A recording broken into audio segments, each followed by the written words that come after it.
O golpe militar de 1926 derrubou a Primeira República Portuguesa, na qual havia grande instabilidade política, aproveitada pelos militares, a par de uma crise econômica e financeira que tinha estado na origem da contestação, o que mostrava a inoperância dos governos republicanos. O regime saído do golpe de Estado de 28 de maio de 1926 tornou-se uma ditadura militar ao suspender a Constituição de 1911. Na eleição direta do presidente da República, encontraram legitimidade nacional para elaborar a nova Constituição que foi submetida a referendo em 1933, a Constituição do Estado Novo. Salazar ocupou o cargo de ministro das Finanças por apenas 13 dias. Em 1928, voltou a ser chamado pelo governo, o qual foi incapaz de resolver a crise financeira do país. Como ministro da Fazenda, rapidamente controlou não apenas as finanças, mas toda a política. Em 1932, tornou-se primeiro-ministro e instaurou uma ditadura inspirada no fascismo, conhecida como salazarismo. No mesmo ano, transformou a governista União Nacional no único partido de Portugal. Proibiu greves, estabeleceu a censura, reprimiu a oposição e organizou uma polícia política. O autoritarismo português limitava-se pelo direito e pela moral católica. Por isso, o regime não era totalitário. Era contra o liberalismo político.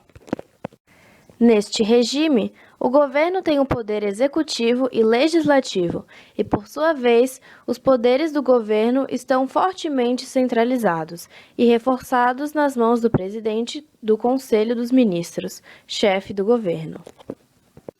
O culto ao chefe Salazar é representado como um chefe paternal, de falas mansas, casado com a nação, sem as poses bombásticas e militaristas dos seus congêneres, Francisco Franco, Mussolini ou Hitler. Salazar é muitas vezes mencionado como o ungido de Deus, salvador da pátria ou o redentor da nação. Uma ideologia com forte componente católica, associando-se o regime à Igreja Católica. Salazar criou organismos de defesa do Estado. Entre eles temos a PIDE, a Legião Portuguesa, a Mocidade Portuguesa e a Censura. A PIDE, Polícia Internacional de Defesa do Estado, foi criada em 22 de outubro de 1946. Era uma polícia política que teve como principal função a repressão de qualquer forma de oposição ao Estado Novo.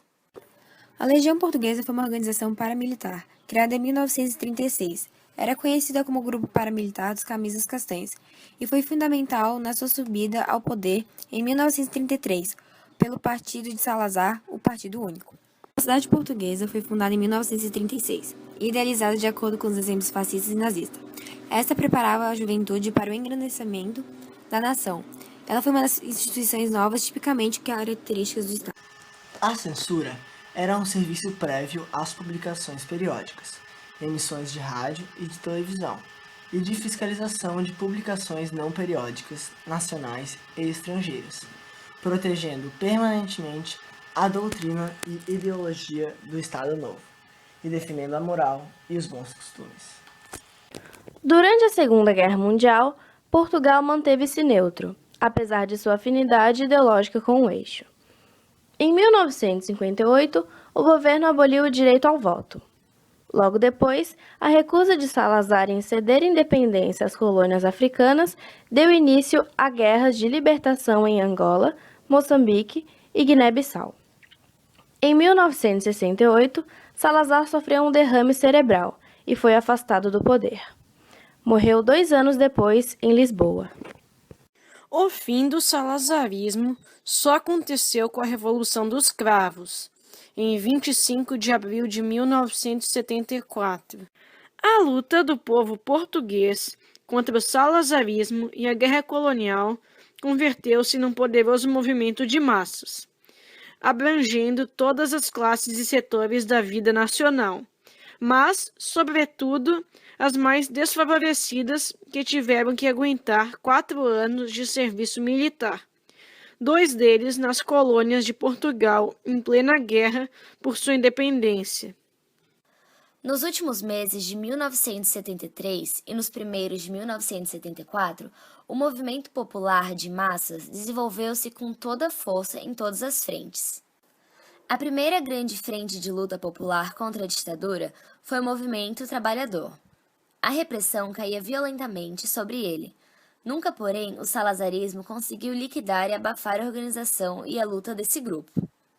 Grandes greves dos trabalhadores industriais, dos transportes, dos empregados, dos pescadores tiveram uma importante contribuição dentro do processo revolucionário que vinha se desenvolvendo. A segunda frente de luta popular contra a ditadura foi o movimento democrático onde estava inserido o PCP. Os feitos e métodos de ação das massas de PCP foram um exemplo da junção de trabalho legal e trabalho político clandestino nas condições de uma ditadura salazarista. A terceira grande fronte de luta popular contra a ditadura foi o movimento juvenil. A juventude teve um papel importantíssimo na luta. Os moços, trabalhadores, estudantes e soldados nas colônias estiveram sempre nas primeiras linhas em todas as frentes de luta política, econômica e cultural, na agitação clandestina, nas manifestações. O clímax da Revolução dos Cravos ocorreu minutos antes das 23 horas do dia 24 de abril de 1974. Nos estúdios da rádio Alfa Beta, o locutor em serviço lançou a música E Depois do Adeus, de Paulo de Carvalho. Era o sinal para as tropas avançarem. Quem me abandonou, de quem...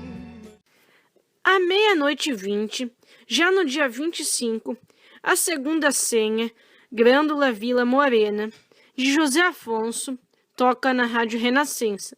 Senha que serviu para informar a todos os quartéis e militares era o arranque sincronizado e irreversível das forças do MFA, Movimento das Forças Armadas.